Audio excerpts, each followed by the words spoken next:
నాకు తెలిసి ఊసరవెల్లి కన్నా కూడా వేగంగా రంగులు మార్చుతారు. అవకాశవాదులంటే వీళ్ళని ఎగ్జాంపుల్‌గా చూపించొచ్చు. వాస్తవానికి ఒక ఎమ్మెల్యే కూతురుగా తెలంగాణ ఉద్యమం అనేది ఇటు కేసీఆర్‌కి గాని, ఇటు కేటీఆర్‌కి గాని, అటు హరీష్ రావుకి గాని అవసరం లేదు.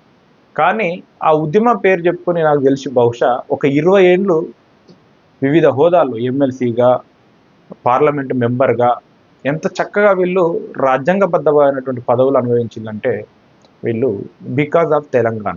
అయితే ఇప్పుడు తెలంగాణలో అధికారం పోయింది. మళ్ళీ అధికారం రావడం కోసం ఏ ఏ మార్గాలు ఉంటాయో మళ్ళా దాని మీద పడ్డారు.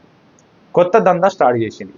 అయితే ఎంత వైరుధ్యమైనటువంటి మాటలు మాట్లాడుతారంటే వీళ్ళే హత్య చేసినోడే సంతాపం చేసినట్టుగా 10 ఏళ్ళు అధికారంలో ఉంటారు. గత 20 ఏళ్లుగా పదవులు అనుభవించుకుంటా ఉంటారు. వీళ్ళు సామాజిక న్యాయం గురించి మాట్లాడతారు. ఇప్పుడు ఏం మాట్లాడిందో విందాం. అంటే భౌగోళిక తెలంగాణ మనం తెచ్చుకున్నాం. ఇంకా కూడా సకల జనులకు, సబ్బండ వర్గాలకు న్యాయం జరిగేటటువంటి సామాజిక తెలంగాణ మనం సాధించుకోలేకపోయినాం. ఆ సాధన అంటే సామాజిక తెలంగాణ ఓకే, మంచి వర్డ్. సామాజిక తెలంగాణ అంటే ఎవరి జనాభా తమాషా ప్రకారం వాళ్ళకు రాజకీయ వాటా ఉండాలనేది దాని అర్థం. అయితే ఈ ప్రశ్న ఎవరు అడగాలి? ఈ సామాజిక తెలంగాణ ఉద్యమం అనేది ఇప్పుడు ఎవరి చేతిలో ఉన్నది?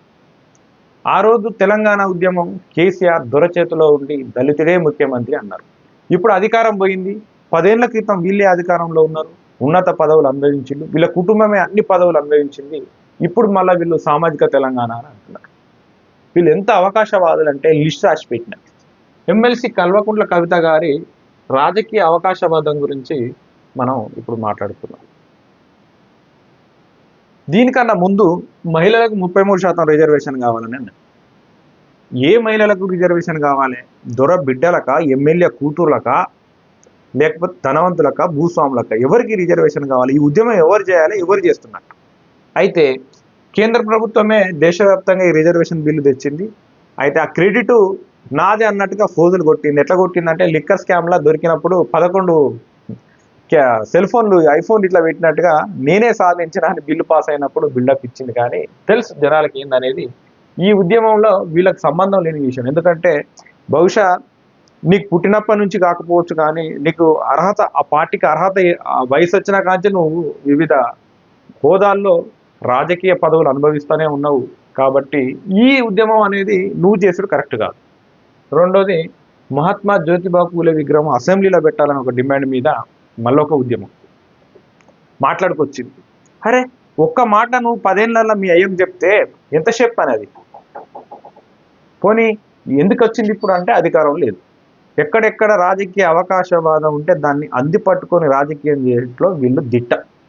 ఇందాకే మాట్లాడుకున్నాం, తెలంగాణ అనేది వీళ్ళకి అవసరం లేదు. అమెరికాలో సెటిల్ అయిపోయిన వాళ్ళు మంచి అవకాశవాదం వచ్చిండ్రు, ఆ దుకాణం పెట్టుకున్నారు, పదవులు అనుభవించారు. ఇప్పుడు మళ్ళా మహాత్మా జ్యోతిబా పూలే వీళ్ళ సామాజిక వర్గం కాదు, వీళ్ళ నేపథ్యము కాదు, వీళ్ళకి అవసరము లేదు. ఎందుకంటే దాని వెనక రాజకీయం ఉన్నది కాబట్టి దాన్ని వాడుకునే ప్రయత్నం చేశారు. వాస్తవాన్ని మళ్ళీ బీసీలకు 42% రిజర్వేషన్ కావాలని మళ్ళీ మీటింగ్ ధర్నా చౌక్ దగ్గర. ఈ 33% ఉన్నటువంటి రిజర్వేషన్ని మొన్న స్థానిక సంస్థల్లో 23% తీసుకొచ్చింది కేసీఆర్. మళ్ళీ వీళ్ళే సన్నాయి నొక్కులు నొక్కుతారు.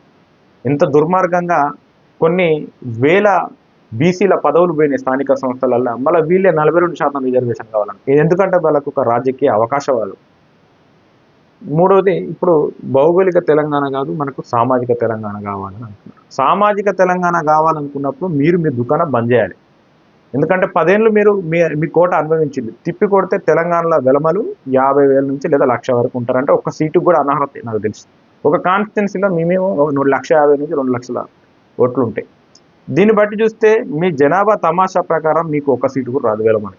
మీ దుకాణం అంతా బంద్ చేయాలి. మీరు మీ అయ్యను బీసీకి దుకాణం ఇవ్వాలా. ఏం దుకాణం? మీ పార్టీ దుకాణం బీసీకి అధ్యక్షుడు చేయాలా, వర్కింగ్ ప్రెసిడెంట్ బీసీని చేయాలా. నువ్వు మహిళా రిజర్వేషన్ అన్నప్పుడు మీ పార్టీ 33% అన్ని పదవులలో ఉండాలా. రెండవది, ముందుగా మీరు రాజకీయాల నుంచి తప్పుకోవాలి. ఎందుకంటే మీరు అనుభవించింది సామాజిక తెలంగాణ అనే పదం వాడినప్పుడు మీరు మీ కోటకు మించి మితిమీరి చేసిళ్ళు. మళ్ళీ ఈరోజు మీరే సామాజిక తెలంగాణ అని మాట్లాడితే తెలంగాణ ప్రజలు ఏం షోలలో ఏమన్నా పూలు పెట్టుకున్నారా తల్లి? ఎంత అధ్వానంగా మీకున్న తెలివితేటలకు అసలు మీ కన్వీనియన్స్కి, మీ కన్వీనియంట్ పాలిటిక్స్కి నేనైతే ఫిదా.